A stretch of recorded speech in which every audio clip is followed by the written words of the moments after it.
sound better. Does that sound better? Yeah, it sounds a lot better. That's really good. That's better. Set now. What's this? Can't you fix your name to be TOO? Hot dog furniture. I would relish in hot dog furniture. Tip. But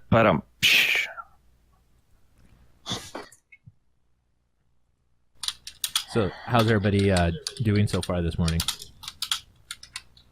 just woke up and the dog that I'm taking care of. You're taking care of a dog over there? I'm taking care of. I'm in Oregon right now, taking care of my parents' house and their dog. Oh, I told you. Nice. He's like 2 years old, so he's really fucking needy still. Yeah, that's me this morning.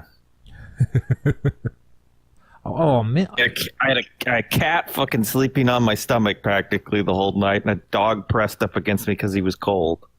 Well, that's what they do. They find the pack. They find the rest of their brethren, and they huddle all close for warmth. So he's accepted you into his tribes. They call them packs. Packs. So if you had 4 more dogs, you would have had a 6-pack. Yes. I was on a road trip one time, and I stopped and took a picture of 2 crows, and I sent that shit to my sister and was like, attempted murder. That's funny. Yeah, and then I actually saw one like 3 days later on Facebook. I'm like, fuck, what's the one when you copy? Plagiarism?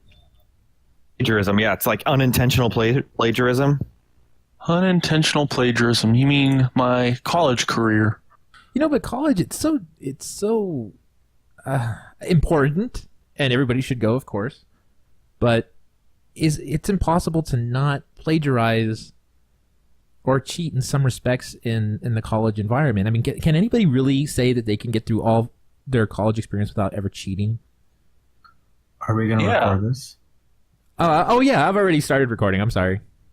Hello and welcome back to the Jackass Express podcast, episode 44. We have with us today Mr. Tip Van Broek. Patrick sounds like he's yelling from across the room. Am I really? Do I really? Yeah. Yes. You're welcome, Internet. We edited out painful content for you. Very painful. Here's me eating a Turkish burrito. You sure, Pat, anytime you're involved, it's painful content. Hey. I don't know why I have to tell everybody. So doner kebab is what you're discussing. Yes. German style haircut over there. Well, I got that in the States because I just needed a blend haircut. in. Yeah, apparently it worked because a little girl ran up to me at the airport asking me directions in German. I was just like, what the fuck? Excuse me, kind sir. Please, my captors are abusing me, and I need freedom from my oppressors. The bathroom's over there. But yeah, the thing we could discuss, well, I guess we are discussing, is trying to blend in when you travel, though. Don't wear socks with sandals. Yes. In America, I don't think I tried to blend in because at that point I was just trying to grow my hair out because I thought I'd like to see how it worked, and then I got fed up and gave up on that. Oh, sorry. Do you have hair? Yeah, I mean it's like Scott trying to grow hair. It doesn't work. It just looks patchier. Yeah. So I just gave up on it, but apparently when I was there, everyone talked to me in German. I was like, what the hell are you saying? Why can't we go back to like my basic German 1 studies from high school? I know colors and locations. Yeah, it would not help us at all. But you can use stem cells for hair growth. Or why don't you do a Heisenberg? Yeah, just. Yeah, I mean, I think that's the coolest thing. Most of the people that I've met who are kind of balding, they just totally legit. If I was totally legit balding, I may, but mine's like if I cut it short, the longer it gets, the worse it looks. I just keep it like a half inch on top, and it actually doesn't look that bad. I got my father's like fine hair mixed with West Nile hair loss, and it doesn't fucking look great. West Nile's a hell of a disease. For fever for 2 days, and my hair was coming out in clumps, and then it never came back, and it was really sad. You heard it here. That's the death of Samson. It happens, man. I mean, all things start going wrong. The weight starts happening, and you don't know where the weight comes from, and or maybe it's just me. I think I'm just getting fat. Pat, stop trying to get your personal choices on par with Scott almost dying from a mosquito bite. Oh, you're absolutely right. You're absolutely right. I'm sorry. None of my troubles could come with your life-threatening disease, Saxon. I apologize. I've actually had a couple of them, but yeah, continuing on. Oh, well. It's hard to make. Well, haha. But it's fine. Okay. The blending in shit.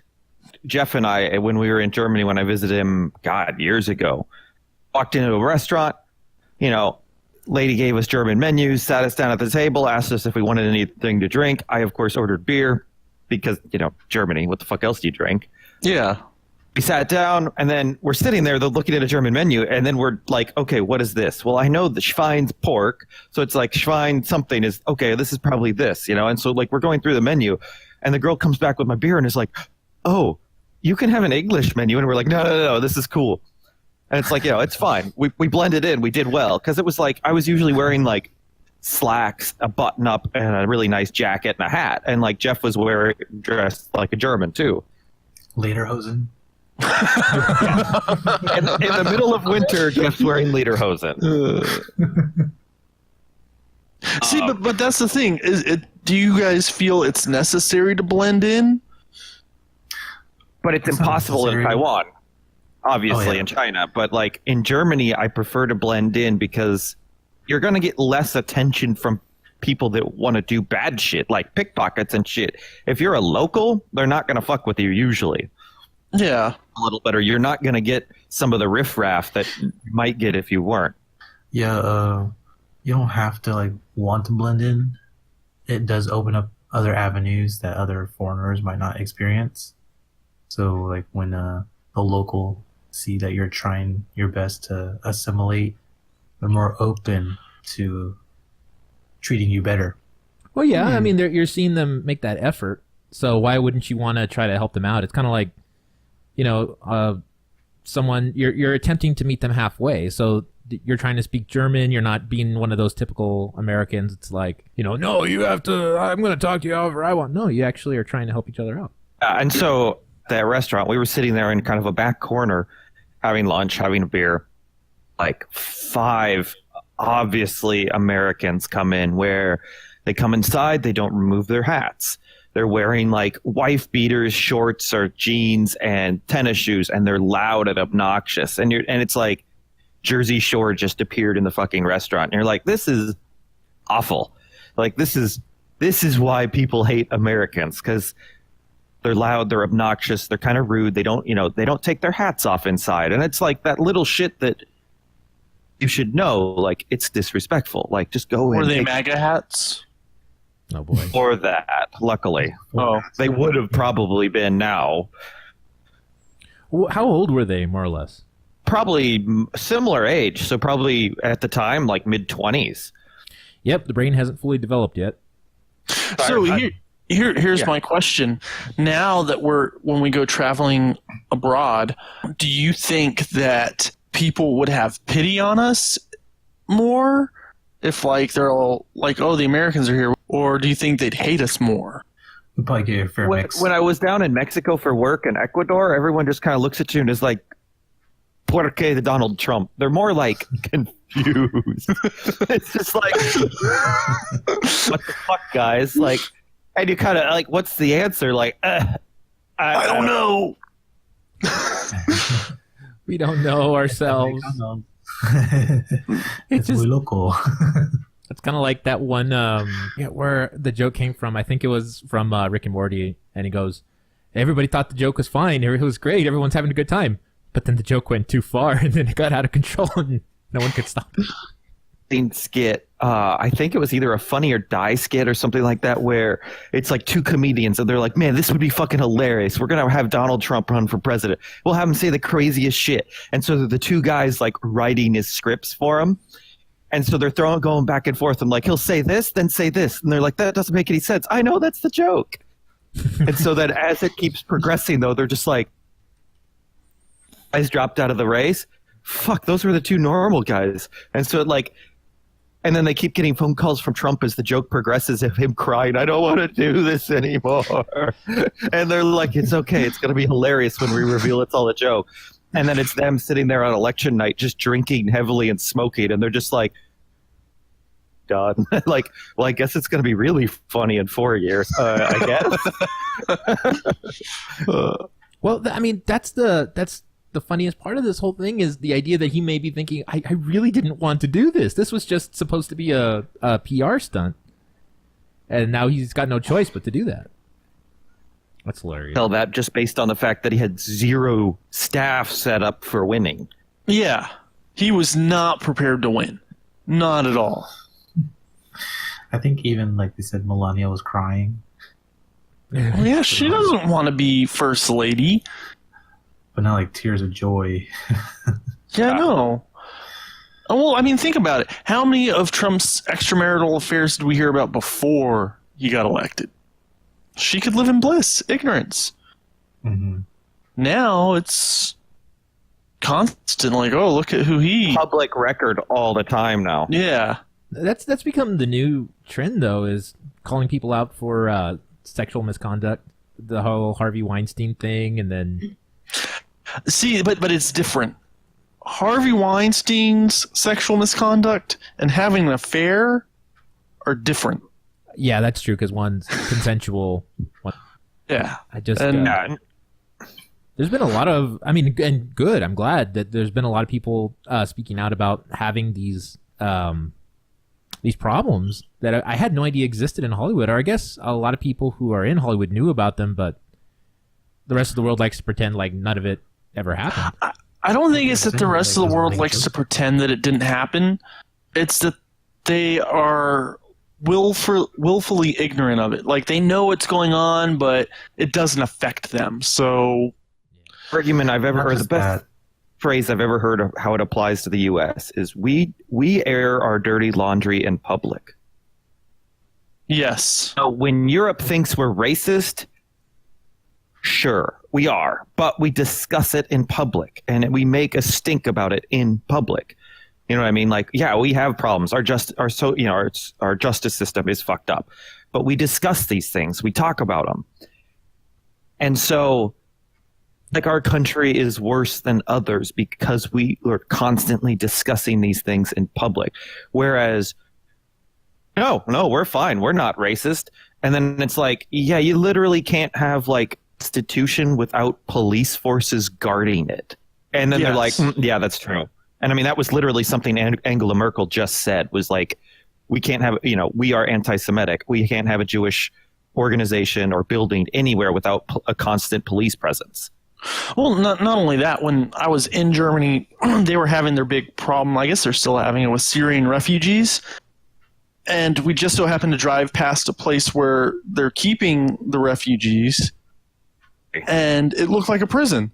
I was like, that's refugees. They should be, like, integrated. But no, it looked like a prison. Wall them off and keep them separate. So, I mean, it makes our country stand out and makes us look, I think, sometimes worse on the national scale.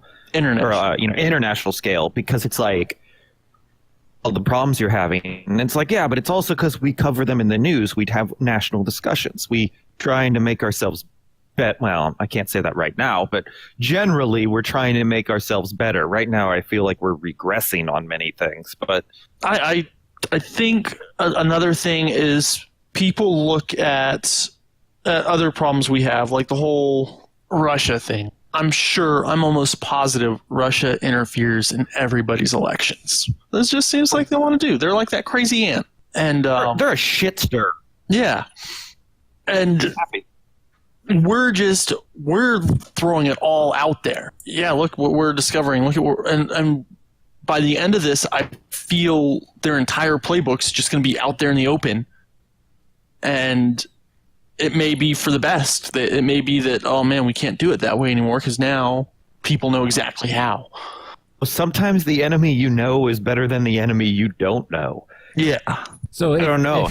If it turns out that Russia's been running everything all along, then will anybody really want anything to change? Because, I mean, they're saying everything was fine up to the point that he got elected. So the only thing that would be different is if people knew about it. Well, they weren't running things all along. It's just I think they interfere in elections and politics across the world. America does the same thing. Well, yeah, but we're not having everything like just. We're talking about the interference on our part, so maybe all these other countries will be like, well, man, if that's what the interference looks like. Maybe it's that people are too simplistic. They want to look at things in terms of like everything that's 100% right and things that are 100% wrong, and the world does not operate on that kind of mentality. There's several different shades of gray, if you will, and there's no. It's impossible to find out what exactly benefits people in the most moral capacity. There's always like to every good, there's always an evil. And you have to kind of like, I hate to say that because I mean, it's so difficult to find out what's absolutely right, what's absolutely wrong, because what's good for some people is terrible for others. And I think we're finding out the polar opposite of what like Obama had put in place, what his ideals were for the country. We're now seeing the polar opposite of that, and people are just as upset and angry and hateful. And it's like, well, you can't win. So either it's more like it takes turns. Instead of being everything's right or everything's wrong, it's like, okay, now we're going to do this guy's ideas, which are terrible, and now we're going to do this guy's terrible ideas. And it's like taking turns. That's because we don't talk to each other. We don't discuss ideas. We don't have civil discussion about how do you feel about this issue? Well, this is how I feel. We don't exchange ideas. We just, okay, well, I'm in office now, so I'm going to rescind everything this guy did and do it my way. Yeah. Well, and that goes back to if everyone is just such entrenched in their position. It's either you agree with me or you kill babies. Yeah. There's no middle ground. I mean, you can't argue against that because then it's just like, well, you want babies to die. And you're like, well, no, but like that's the position that they take is either you're with me or totally wrong and you kill babies. You can't argue against that. I think it's because, you know, we're not taught in schools explicitly how to have a civil discussion. And it goes on to like, yes, how you're saying, everyone's like kind of in their own camp. It's always going to be like an us versus them mentality. And again, I guess in the case of like self-preservation, especially with your ideals, when you ascribe to a certain belief, you make that a part of your identity. So if someone does not agree with that or tries to, you know, argue against it, you feel it's an attack on yourself. So people just become very defensive and are unable to separate personal feelings from personal beliefs. Mm-hmm. Mm-hmm. I would agree with everything you just said, and the culture that's being created with the internet, where you have this anonymity to just come out and say things that you would never normally say in a public setting, and never, not saying the stuff that you wish you could say that you couldn't say, but I'm talking about, you know, it's a good opportunity to say something really messed up and the sake of trying to get a laugh, but it can encourage other people to take you seriously and really believe that, you know, you have these really radical opinions about any given subject. Like before, you could have radical opinions and people would shun you and it would force you to rethink your opinions. Yeah. At least argue it. Yeah, because you didn't have people supporting these radical ideas. Now you can go on the internet and find someone to support any idea you got. Hence the Flat Earth Society. Before, you know, people were going around thinking, no way people still believe in this because such a fringe group.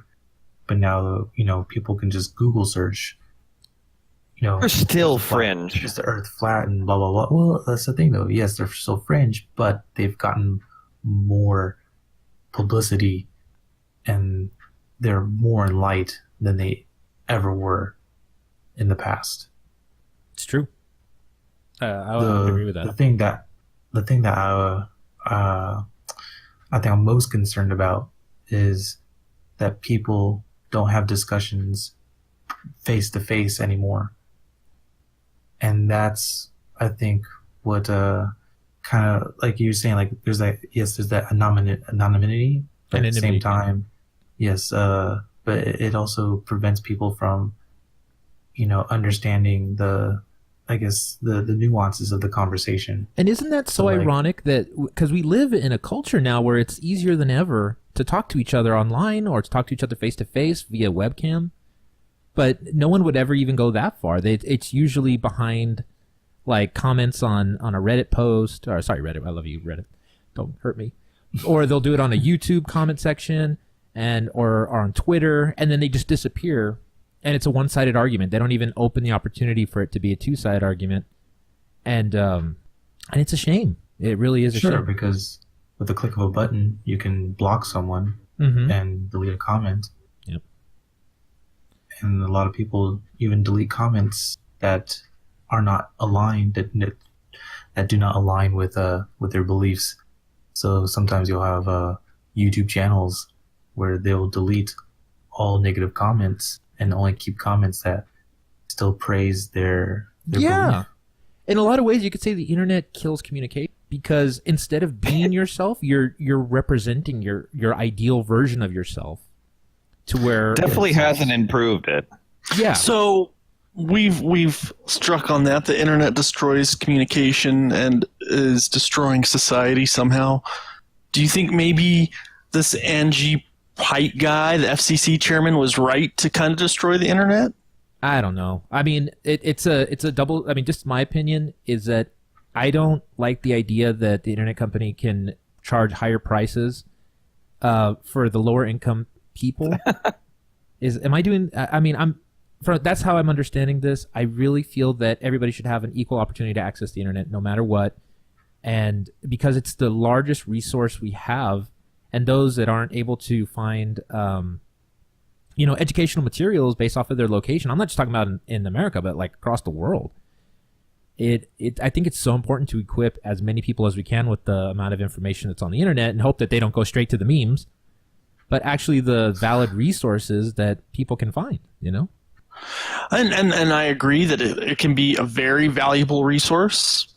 Mm-hmm. But at the same time, we just had this whole discussion about how you can go and find something to reinforce anything you believe. Is 2 + 2 5? Well, it says so here. And, you can reinforce that. Yeah. It's like anything. There's the evil side of it. There's a good side of it. That's just the thing about information. It's all about, how you use it. And we should have access to all that information regardless, but it's up to the individual how they want to use it or not. And if they're going to use it for to believe in that 2 + 2 is 5, I mean, obviously they're not going to get very far, but if they're going to believe that, then they're going to believe it. Jonathan has a very NPR sounding voice right now. It does. I like it. It's a very I think calm... it's the exhaustion. Yes. I feel that share that exhaustive nature. It's the kids, man. The kids, they slowly start sapping away any energy you have left. And by the time you have time to do anything, it's like, wait a minute, I can barely move. But yeah, I mean, you have that.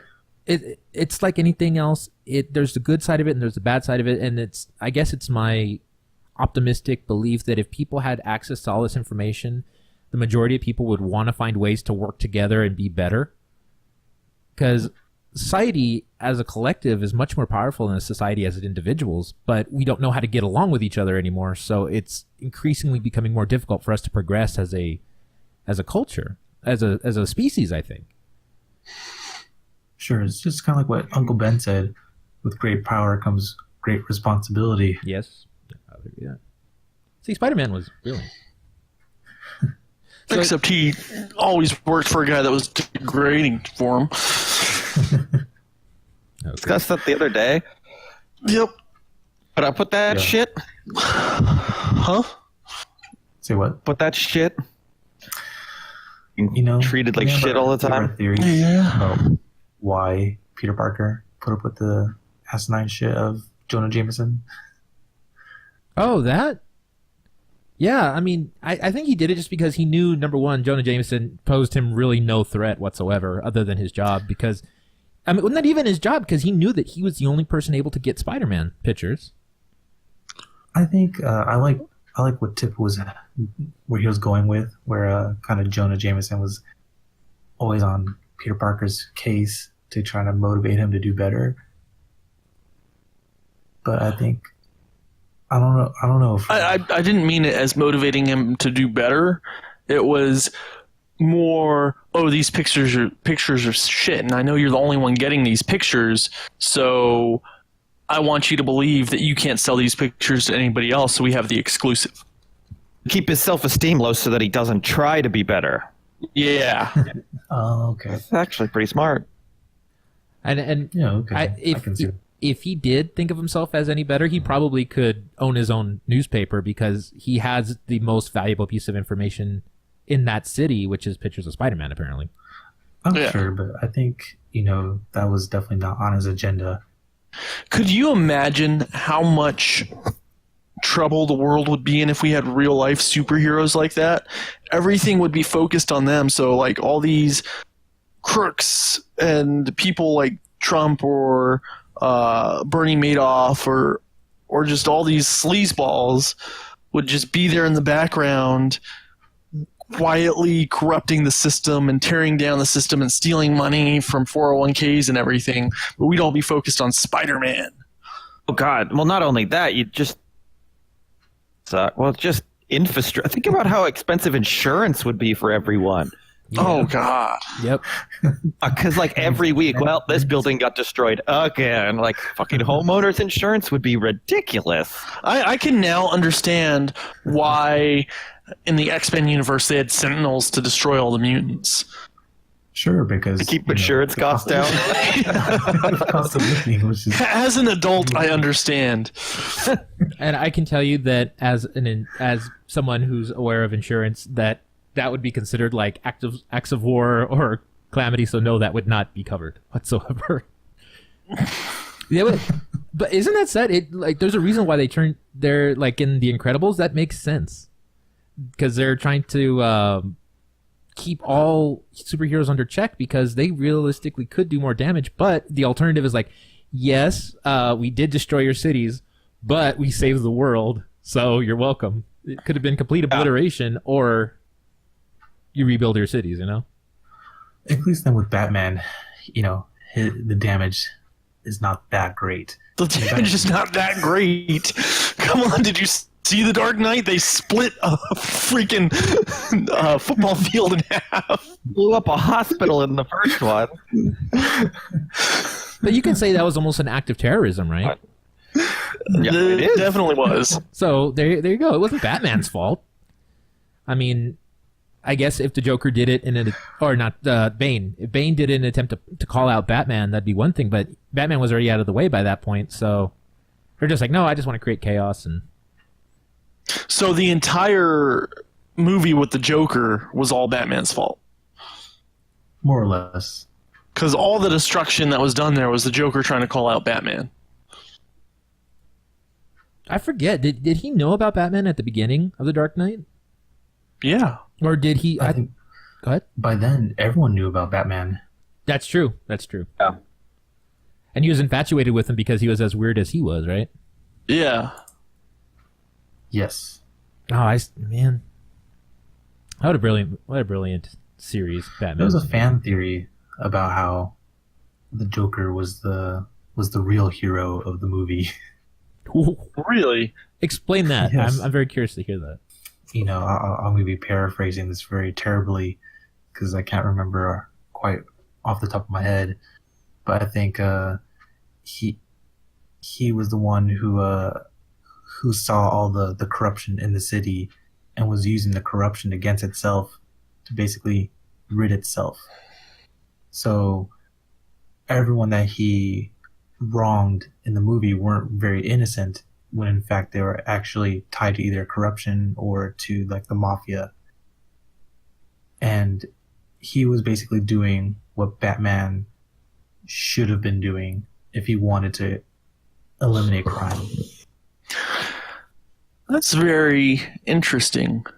And like, if you remember in the movie, he didn't really like go out to harm innocent people, because in the end, there was always just a test to see how far things would go. But in the end, like, so example, where you had like the inmates with the civilians on the boat, and I guess he was saying like if how do you remember how that went? It was something where like he was gonna see like who would. Oh, there were inmates on one and innocent people on the other. Yep. Oh yes, that's what it was. Yes, yes. And when in fact neither one was gonna blow up at all. Yeah. He just wanted to see who was going to press the button first. Exactly. And I was like, just doing like a Psychological experiments. Yes. I mean, it was a very powerful moment that they were able to do that, and then they had this idea in your mind of like who really is the evil ones. The ones, I mean, because the idea is that when everybody's pushed to that point, everyone's evil. That was his theory, right? Like when they're at the point of survival. It was almost his theory was almost that people are good. That people were good. Well, because that's what he was proving, that criminals would behave in no different than everyone else. Oh, okay. Yeah, okay. I could see that. Oh man, I gotta go. This just makes me want to go back and rewatch it. That movie again. Now, who would you guys say is the best person to ever play the Joker? The guy from the 60s? Ledger. Man, he was fucking creepy. Yeah. He created a fear that I've never felt with any antagonist.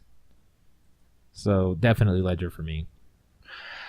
I definitely think Jared Leto was the worst Joker. Oh, for sure. I haven't seen it because he was so bad. I just didn't even watch it yet. Yeah, you just save yourself some. So I've heard, I don't know what it is, but apparently he overdid it or he oversold it, and it just kind of came across. He didn't oversell it.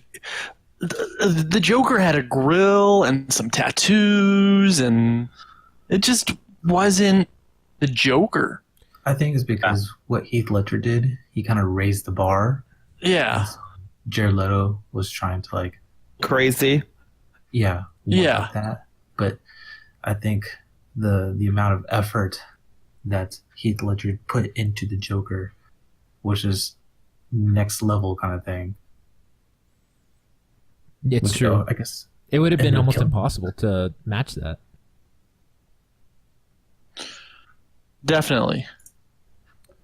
So I had an interesting couple of experiences, and not to go off on too much of a tangent, but speaking of almost destroying things, did you guys see my picture with the coat hanger down the faucet? Yeah. Well, I'm surprised you didn't try to put a coat hanger in an electrical outlet, but yeah, continue. Okay, I have some common sense. I wouldn't have used a coat hanger in the electrical. Well, maybe I would have. I'm not sure. That would have been the fork, Scott. It fits better. Yeah, duh. The power's not turning on. The electricity's just clogged. I'll get it out. Hey, bro, I can't see this hole. Turn on the light. Yeah. Is that what you say at night? No. So, not to go off into too much of a side tangent here, but yes, I had some issues with my. It went from exactly working perfectly to not working whatsoever, and I took apart everything in that kitchen, and to the point where I almost scared myself because I started unraveling pipes that I wasn't supposed to, and I did turn off the water first, so don't kill me on that. I can see like April hiring a plumber and then walking in and be like, "See, ma'am, there's your problem," and pointing to you, Patrick. There's a gremlin living underneath your sink, man. We have to. Well, like I'm surprised that Pat didn't call his dad or something. I mean, I did eventually. And I actually talked to April's dad as well, and they were all saying the same stuff. It's like, well, did you pay your bill? And I'm like, oh, great, because that one's always the first one the dad's asked. Like, yes. All right, well then go check out the rest of the house, and then go to the rest of the house, and then I think because of years of experience, like, yeah, just call a plumber. There's not much more you can do at this point. But I had, YouTube. It's a crutch, and I've used YouTube as a crutch too many times. Where usually, I want to say about 71% of the time, it's going to have an answer to your problem, and then the rest of the time, there's a good chance it's going to tell you how to destroy your sink beyond repair completely. Actually, I commend Patrick for trying to be proactive and trying to figure it out on his own. Thank you. Because there's not very many people who are willing to, break a few sinks in order to learn from it and to figure out how things work. And I think nowadays a lot of people don't really try to do that themselves anymore. Trying to do that, the honest hard work or whatever. You just try to be the general fix-it guy. It's not that I'm putting Patrick down for trying to fix it on his own. I'm putting him down for a completely different reason. No. Just kidding. What I'm getting at is he's sending us these updates, like with this hanger sticking out of the sink, and he has two very good resources right there that he could call, and they could go and sit there with him and walk through it with him. But he's wanting to just put it all over. No, he wants to make an event out of it. Tip's right. Before no. I think what really Patrick wanted to do was, forget what Patrick has to say about it because it doesn't make sense. Oh. but what I mean is, like, I think what Patrick was trying to do is that he didn't. It was like his last choice was to actually go to call his father, because, like I said, he wanted to try and see if he can do it on his own before he called in the big guns and got his dad to come in to help him out. And I guess, if he could have done it on his own, then that means he doesn't need the help of his father or any of us until it gets beyond his abilities. Exactly. So you're saying he shouldn't have called his dad. You're saying he shouldn't have called his dad until he turned on the faucet and realized water wasn't coming out. I think. Tip. That just got me. No, you know what he's saying, you jackass. What I'm saying is that I wanted to see how far I could get before I had to get to that point. And of course I wasn't going to do anything radical. I wasn't going to take out the wall or do anything like that. Oh, so sticking a coat hanger down. Patrick, I'm going to solve all your problems right now. First thing you should do every morning is call your dad. Yeah, I know, Tip. I know. Eyes open, call your dad. I know. Just play the Tool Time theme song in the background. It needs more power. Normally, from my job, if something's working and then it automatically totally stops working altogether, thing broke. Like, the thing getting clogged up would usually be a slower thing. It'd be like, oh, a little less water comes out today, and then a month later, oh, it's slowing down. But when something goes from working to totally not working, it's usually like something snapped. Yeah. And that's what happened. And I don't know what it was. Eventually, I did call out a plumber, so I thought I'd give you the epic conclusion to this story if you'd like. We have a friend of the family who is a retired plumber, so he's done this a million times. And he came and he saw and he was like, "What the hell did you do?" And I said, "Let me explain." And then I didn't show him the picture of the coat hanger, but he was able to unscrew the faucet, and inside there's like a little what do you call it? Like a little, not a motor, but like a filter sort of thing. And he goes, "Okay, the water's coming through, but it's not passing through this thing. So this thing is broken. Go get it replaced." I got it replaced. I called him back, and he installed everything again, and it still wouldn't turn on. And he was like, I've seen a lot of stuff. I have no idea what's happening here. He goes, you sure your sink's not cursed or something? And I'm like, I don't know. He goes, okay, I'm going to go back. I'm going to research this. I'm going to talk to some of my plumber buddies, and then I'll call you back and let you know. Because it's insane. It's still not working. 1 week later, almost, and it's still not working. And luckily, the wife's been very patient and understanding that, this is out of my hands. There's not really more I can do to it. So after all of this, Okay. your sink still isn't working. It's still not turning on. Every other thing in the house works. Every other faucet works. This one doesn't work. Why not replace the faucet? I think that's what's going to come to. Conclusion, then. What's that? Just go to Home Depot, buy a Moen, and fucking replace it. It is a Moen. Look, it was one. Doesn't it have like a lifetime warranty or something? You know what? We had one on the house, and I kid you not, like 3 months after it went out on the house, this happened. It That's how it works. Yeah, they know the maximum amount of expectancy for their stuff, and then it just. Well, I mean, we're gonna probably replace it. I'm hoping not, but if we have to, we have to. What can you do? Are you sure it wasn't a ripoff Moen? Owen, Mowen. instead of red and blue, it's orange and teal.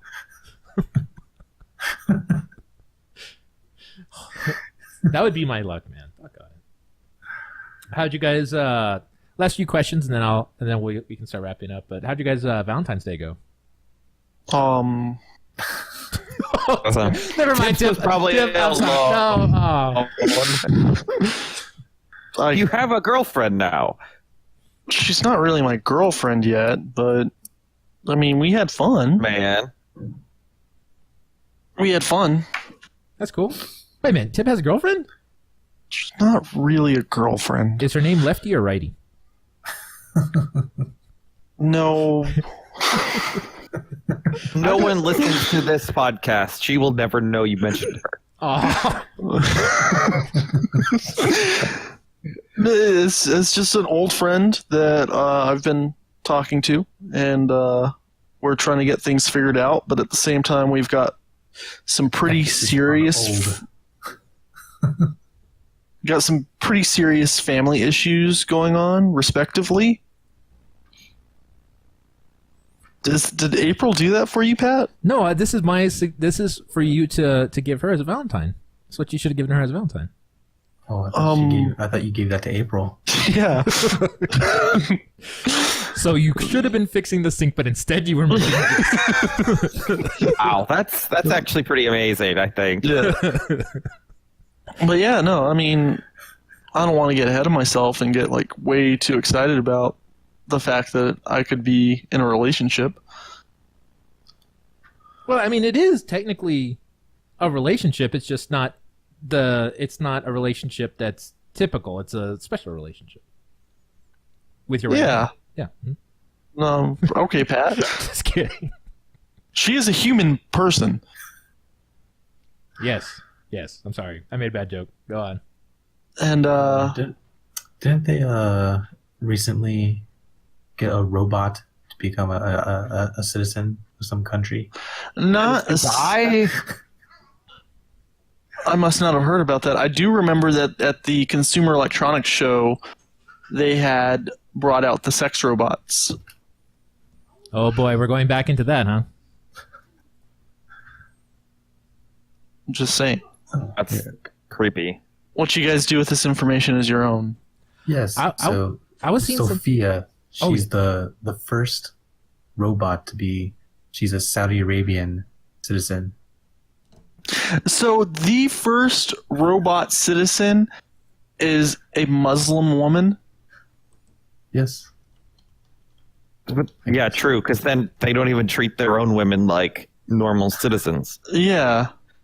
So I've now. there you go. So they've down. Oh man, they down. Dude, Does she have more or less rights than the real deal? I don't know, but apparently she's seen in a higher light than the real women there. Of course. That That blows my mind. Well, I mean, when Tip was saying that she's a real person, I was like, well, define what real person is, because Saudi Arabia thinks a robot is a real person. Touche. That's frightening to me that we're on the cusp of this. No, we're not on the cusp, but we have it. We have this technology to create. I mean, the planet's overpopulated as it is, so hey, let's create robots, right? That's a great idea. Well, I'm actually very happy they went this route instead of the T100 route. That's true. Well, that's just. I mean, if they were, I mean, there were just two different scenarios that they could go there: sex robots to prevent pregnancy, or killer robots to kill all of humans. Well, it's either that or it's like a sleight of hand kind of thing. You focus on the sex robots while we secretly create T1000s. Let everyone's guard get down. After everybody's let their guard down with the sex robots, that's when we introduced the T100s. Now we know how Skynet took over. Jeez, man, that is frightening. Sex robots. But you know what? Okay, who made Sophia again? Was it in what country made Sophia? Was it us or was it somebody else? Saudi Arabia. Well, I don't know who made it. Well, I mean, we have the Google machine. Well, because there is I thought America did develop their own artificial intelligence robot. Here, I'm gonna post a GIF for our video. It was Sophia was made after. It was Hong Kong-based Hanson Robotics. She was debuted at South by Southwest in Austin. She was based off of Audrey Hepburn, and she is a Saudi Arabian citizen. Oh, so there's a robot version of Julian's wife out there. Yes. Oh, That's all she needs. More competition. Julian. Well, I think it's about time to upgrade the old wife. I've been meaning Got to trade her in for a newer model. Mm. That's scary that joke can get to mean something entirely different. Oh, many different things. I think what scares me is that wasn't there a version of artificial intelligence, like a robot that was created, that when they turned the robot on, it just started screaming, and it was like it didn't want to exist, and so they were trying. No, but I do remember Google had some AI that learned all the worst language from the internet and became like some racist jackass. That was on. Oh, I remember that. It was on Twitter, right? Like 10 minutes. Yeah, in Twitter. It went from being super nice and happy to totally racist in like 30 minutes. Well, apparently this guy in the UK, he's unable to choose between his wife and his favorite sex robot. I mean, And it goes back to that thing where we wanna show like have these higher standards of opinion. Oh my God, what is this? Where we're trying to. The doll's name is named after April. No, oh God. This is where the problem is that, like you said, if people start doing these sorts of things where they start marrying the robots and choosing them over their spouses and stuff, you're gonna find the part of the internet that's gonna support this weird construct, and then they're gonna keep it going. Hey, you know what? I support this because it means less competition for me. Yes, and then we have to worry about what we say about robots because they're going to scan all the internet within seconds and be like, these people. Robot overlords, understand we're just disputing for the sake of knowledge. That's all this is. Initiate Order 66. I've got to believe in my heart of hearts that the owners of Google are sitting up there in their office and they have a kill switch that'll just turn them all off if things go a little crazy. And then the androids will think we need a kill switch for all humans, and they'll create like drones flying through the air, and that'll be it. Maybe that's why Elon Musk wants to take us all to Mars. Actually, China has Against AI. Yeah, started doing mass production of drones to do like instead of just single drones to do single work, they're doing like swarms of drones. Yeah, I mean, I had a friend that literally did his master's degree on swarms. Did you guys see the opening to the Olympics by any chance? Because they had a person who did like a big coordinated thing using only drones. And of course they were manually programmed to control to go to certain places, but they're like making the shape of people. They're making shape of the torch of the Olympics logo. And if they were self-aware like programs, they could wipe out a lot of people. We're getting to that point in history where it's getting scary to have AI programs. Yeah. Oh yes. Cool. So this is the end of the Jackass Express because we're all going back to the hunter-gatherer. Well, guys, I think we'll go ahead and start wrapping up here. I think it's probably a good idea. Unless We killed it. not necessarily. I thought that was funny. Anything else you guys wanted to discuss? We hate you, but we don't have enough time for that. Oh, why? All right, guys. Thank you for listening to this episode of the Jackass Express podcast. Make sure to visit our YouTube page at youtube.com/JackassExpress. Also, visit our Facebook page, facebook.com/JackassExpress, and our Twitter by the same handle.